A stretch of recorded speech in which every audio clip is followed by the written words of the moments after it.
Welcome to my channel. आज की video में हम देखेंगे व्यू टैब। अगर व्यू टैब में जाते हैं तो व्यू टैब जो होता है वो सिर्फ देखने के लिए होता है। अगर आप अलग-अलग स्टाइल में सीट को देखना चाहते हैं या सीट को अरेंज करना चाहते हैं उसके लिए होता है।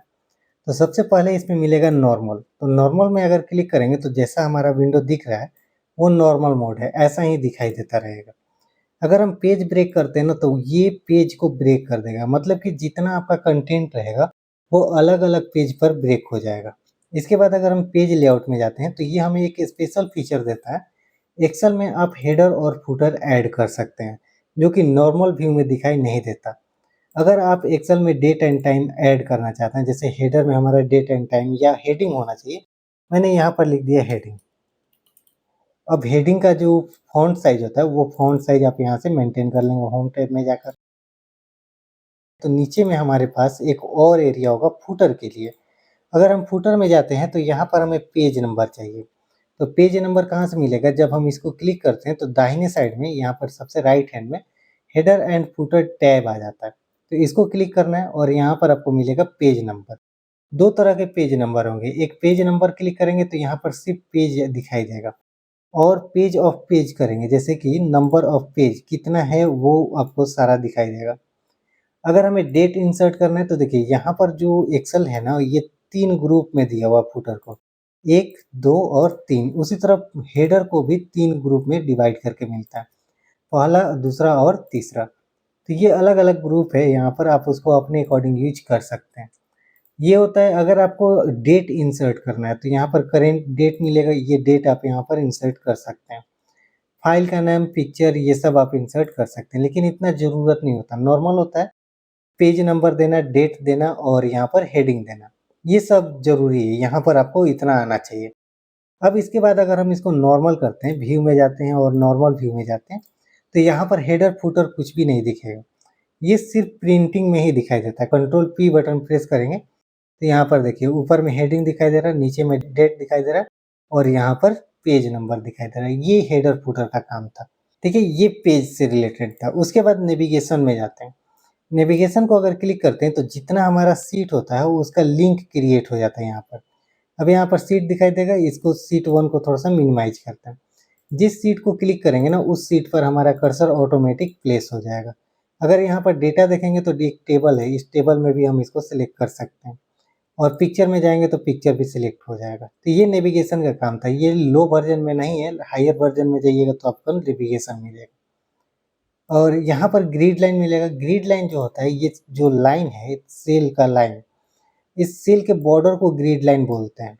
2 तरह के ग्रिड लाइन होते हैं देखिए, एक जो यहाँ पर नॉर्मल दिखाई देता है ना ये ग्रिड लाइन है, और ये जो डार्क दिखाई दे रहा है ना ये बॉर्डर है।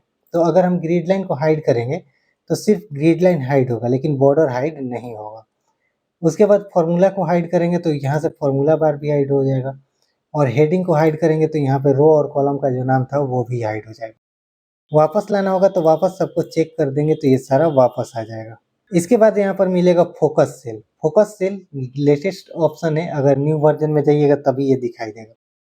फोकस सेल को अगर हम क्लिक करेंगे तो जहाँ हमारा कर्सर होगा ना वहाँ पर इस तरह से लाइन दिखाई देगा। जिस सेल में रहेगा उस कॉलम को और उस रो को ये हाईलाइट कर देगा। अब ये ज़रूरी नहीं है कि यही कलर में हाईलाइट होगा।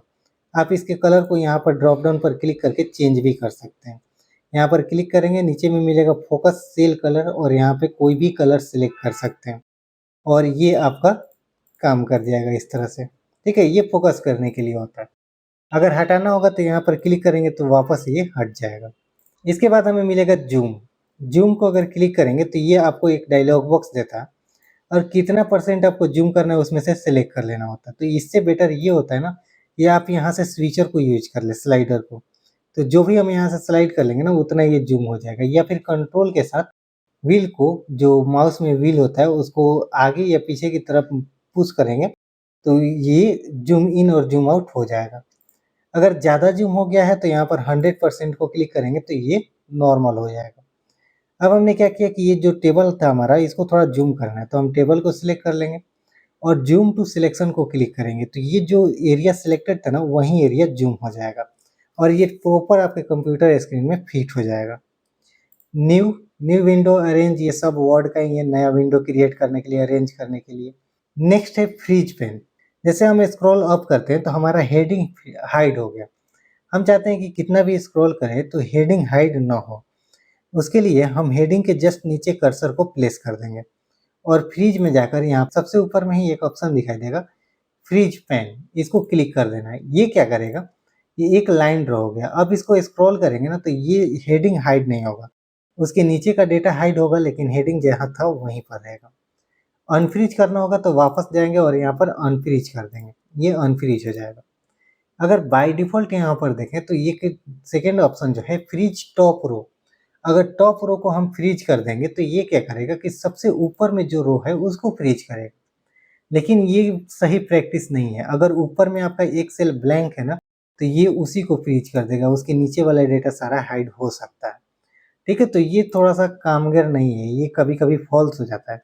अगर आपका डेटा जो है वो फर्स्ट रो में है, तब आप इसका यूज़ कर सकते हैं फ्रीज़ टॉप रो का, ठीक है? नहीं तो नहीं कर सकते। उसी तरह से यहाँ पर मिलेगा freeze column, first column freeze करना है तो फर्स्ट कॉलम को अगर फ्रीज़ करेंगे ना, तो ये फ्रीज़ होगा, जिसको फ्रीज़ करके हम कुछ नहीं कर सकते। अगर हमें ये करना है कि आइटम का कॉलम और ये वाला रो दोनों फ्रीज़ हो जाए, तो उसके लिए हम यहाँ पर कर्सर रखेंगे, यहाँ नहीं रखेंगे, यहाँ रखेंगे और इसको फ्रीज कर देंगे, फ्रीज फैन को क्लिक करके फ्रीज कर देंगे। अब यहाँ से अगर हम कर्सर को राइट हैंड में भी प्लेस करेंगे ना तो ये हमारा जो आइटम है वो जैसा था वैसा ही रहेगा और स्क्रॉल करेंगे तो हमारा जो ऊपर का हेडिंग था वो वैसा ही रहेगा। तो ये था फ्रीज पैन का काम। अब इसमें कहीं सीट को हाइड करना है, ये सीट हाइड करना है तो इसको हम हाइड पर क्लिक कर देंगे तो सीट हाइड हो जाएगा और वापस अनहाइड पर क्लिक कर देंगे तो अनहाइड हो जाएगा। वहीं आप राइट क्लिक करके भी हाइड कर सकते हैं, सीट 1 पर राइट क्लिक करेंगे और यहाँ पर दिखाई देगा हाइड, इसको क्लिक करेंगे तो सीट 1 यहाँ से हाइड हो गया। अब अनहाइड करना होगा तो वापस यहाँ राइट क्लिक करेंगे और अनहाइड पर क्लिक करेंगे और जो भी सीट आप हाइड करके रखे थे उसका लिस्ट यहाँ दिखाई देगा, तो उसको जिसको आप सिलेक्ट करना चाहते हैं, जिसको अनहाइड करना है उसको सिलेक्ट करके ओके कर देंगे तो वो सीट अनहाइड हो जाएगा। इसके बाद मिलता है हमारे पास माइक्रो। माइक्रो जो होता है ये थोड़ा-सा एडवांस लेवल का होता है, इसलिए मैं इसको नेक्स्ट वीडियो में कवर कर लूँगा।